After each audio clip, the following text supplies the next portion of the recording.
Mary, huwag kang kailanman mawawalan ng pag-asa.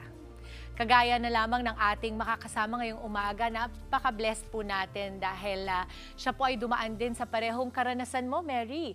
Please welcome, we have with us Ms. Michelle Santos, isang inspiring business mentor and digital marketer. Good morning, Good morning, Ms. Michelle. Dimples. Ang ganda-ganda mo naman sa umaga. Diyos ko, Kayo din talaga. po. Ako naniniwala ako na walang aksidente sa buhay. Ang pagiging present mo today and making time for us is a big, alam mo, testament of God's love, di ba? Amen. Kasi Amen. katulad mo, ikaw, blessed na blessed ka, di ba? And the least that we can do when we are blessed is to be kind and pay it forward. And that's Yes. what you're doing today. Yes Thank you po. for being here.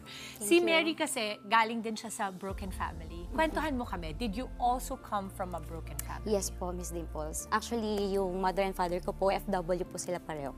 And then, nagtrabaho sila sa Japan. And then, doon po ako nabuo. Tapos, nung time na manganganak po yung mother ko, since mataas po yung finances cesarean, umuwi po siya sa Philippines. Then, doon na po nag-start sila sa pagiging long-distance relationship.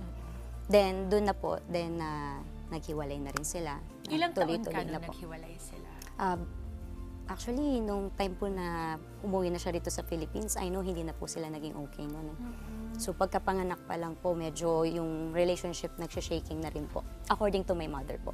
Ang sinasabi nila, ang mga anak daw ay nagkakaroon ng security of heart kapag alam niya na ang tahanan na meron siya ay buo. Yes diba? po, totoo po yan. Anong naramdaman mo at yung mga hamon na kinaharap mo noon, nung nagkahiwalay ang mga magulang? Hindi po talaga madali, Miss Dimples, kasi syempre bilang broken family, nung time na nag-aaral din po ako, nagkakaroon din po tayo ng insecurity sa mga classmate ko na sila buo. Tapos ako, hindi po yung family ko, hinahanap lagi yung tatay ko, ganyan. Hanggang sa lagi ko na lang sinasabi, OFW, OFW, ganun. Pero yun po, dumating sa point na naku-question ko din yung family na meron ako. Bakit siya naging ganun? Pero wala naman po ako magagawa kasi hindi naman natin control. Did you ever have a time na pakiramdam mo, kasalanan mo? May ganun ba? Meron po. Meron pong ganun. Paano mo nilabanan yung ganung mga thoughts?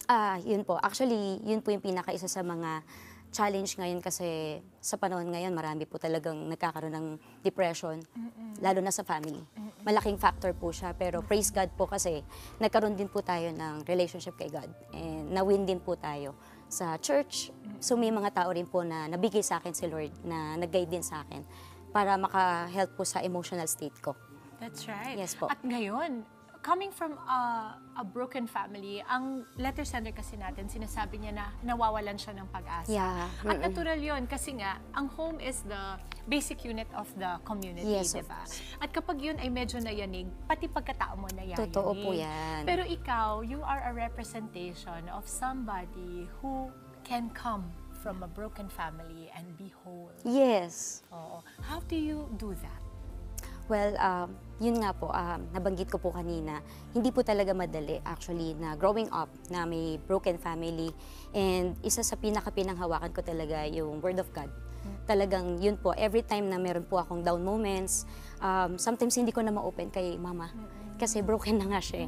So parang ayoko na siyang dagdagan. Kaya nagiging strong po ako for her din. Kasi dalawa lang kami mag-ina. That's right. Lumaki po ako nang wala talaga, as in.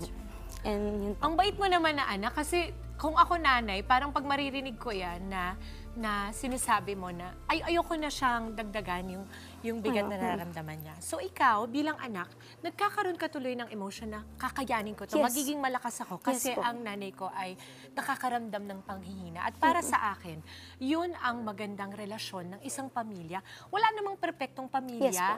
In fact, may mga pamilya na maaaring sa labas makikita mo kompleto pero sa loob broken Yes na. po. 'Di ba? So, hindi rin ibig sabihin na magkakahiwalay ang pamilya ay broken sila. Opo. Minsan kompleto din, lalong-lalo na pag may anak na kagaya mo.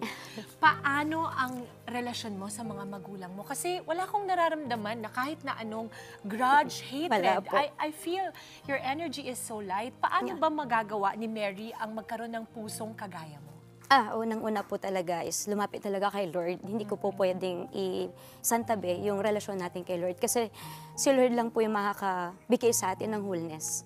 And for me, yung yung nangyari po sa akin talaga, pwede po kasi ako magtanim ng galit. That's right. Pwede po talaga. Like, choice ko din po yun kung ikikip ko yung hatred, yung envy, insecurity ko. Pero at the end of the day, hindi po yun yung kalooban ni Lord. And at the end of the day, mas lalo lang bibigat yung sitwasyon and even yung heart ko. So right now po, yung situation po namin ng parents ko, I'm so happy, Miss Dimples, kasi wala po talaga akong hatred sa kanila. I really love them po. Pareho po sila. Yan, kay mama ko, sa daddy ko nanonood ngayon, mahal na mahal ko po kayo pareho. And I'm still praying na through this possible, I'm praying na magkaroon pa rin ng tayo na maging buo. Okay sila. Maging okay sila. So, sa lahat ng success mo na ito, and this is a beautiful prayer that I'm hearing, no, na kadalasan kasi ang sabi nila, ang pagiging successful daw ng tao ay kapag yumaman ka na, marami ka ng mga naipundan. Pero ikaw kasi nandun ka na. Pero ang dasal mo ay hindi mas yumaman pa, kundi ano? Whole family po. Forgiveness, yun po. Kasi yung iba po, meron po, yung iba nating mga viewers, I know na buo yung family nila. Pero ang kulang lang yung pera, ganon. Pero marami pong tao din na meron na rin sila na pinapangarap natin, pero ang pinaka gusto lang din nila yung buong pamilya. And marami po sa viewers natin ngayon na kung buo ang pamilya ninyo, lagi natin ito pagpasalamat sa Diyos. Kasi yung pera kikitain eh. Pero yung whole family, hindi yung kayang bayaran ng pera, yung saya na buo kayo at masaya nagsama-sama po. Alam mo, masaya ako kasi I'm sure marami sa mga kapatid nating nanonood ngayon na maaaring may pinagdadaanang challenge pagdating sa pamilya. Pero pag napapanood ang isang anak na namamayagpag ng ganitong kagaya mo, after all the success, ang nararamdaman ko lang ay ang gusto mo sa buhay maatim at maasam ay ang buong pamilya. Yes po. Kasi aanhin mo ang yaman kung wala ka namang kasama sa buhay mo, no? Nung nangyari to sa mama mo, ginamit mo ba ito bilang inspirasyon? Ay, yes po. No? Para magpursige, no? Para makaahon kayo sa kahirapan. Ano yung parang fondest memory mo na paramdam mo yung ramdam na ramdam mo talagang hirap na hirap kami ng nanay ko? Bakit ganito? Opo, kasi nung time po na nasa Pilipinas na si mama, siya na po talaga yung kasama ko. Bumubuhay sa'yo. Yes, opo. And may moments talaga na hindi na talaga siya nag-decide na umalis pa. Like, hindi na po. As in, dumating siya sa point na dito na lang ako sa Pilipinas, di na ako mag-abroad. Ayaw niya ko iwan. Kasi only child, tas babae. So, sabi niya, ayaw kitang iwan. Sige, dito na lang ako. So, nakita ko yun as, grabe, pwede namang iwan na lang ako para kumita siya. Pero hindi niya ginawa yun. So, nag-stay siya rito. And dumating po talaga kami sa walang-wala, Miss Dimples. Hanggang sa, yun nga po, nalaman namin na pwede palang umupa ng mas murang bahay. Kasi nga po, noon, ang trabaho po ng mother ko po, tour guide. Nagra-racket-racket siya. Okay. So, okay po, nakapundar po siya doon ng house. And then, after po noon, nagkaroon po ng bisyo, ganyan. Tapos, nawala po yung lahat ng yun. Kaya po, nangupahan po kami. Alam mo, siguro, ang haba pa kasi ng mga gusto kong itanong dahil masarap mapakinggan to sa umaga, lalo na sa mga taong nawawala na ng pag-asa pagdating sa kanilang pamilya, magpapasko na. Ako siguro gusto ko na lang marinig para sa'yo at para na rin kay Mary na letter sender natin.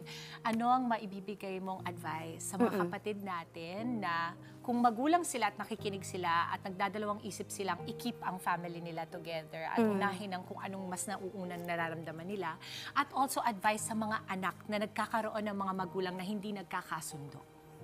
Okay po. Kung may mga pamilya po kayo na buo ngayon, lagi po natin siyang ibabalot ng panalangin kasi we all know na maraming temptation, maraming circumstances na pwedeng gamitin po na maging possibility na maghiwalay.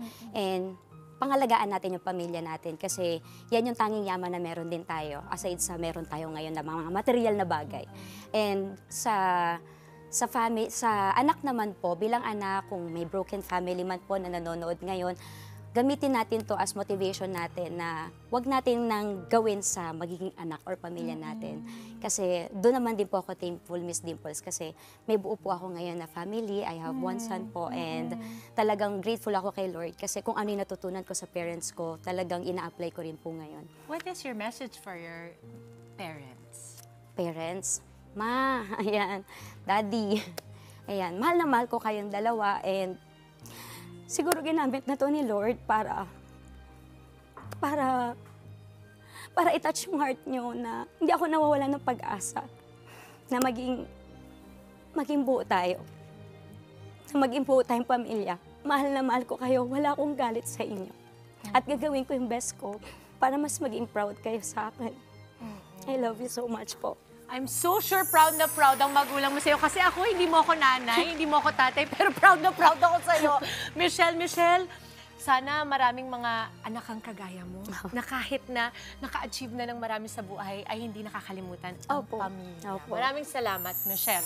Okay, hinga na muna siguro ako kasi talagang, alam mo, ang hand talaga ng Panginoon ay napakahusay eh. Opo.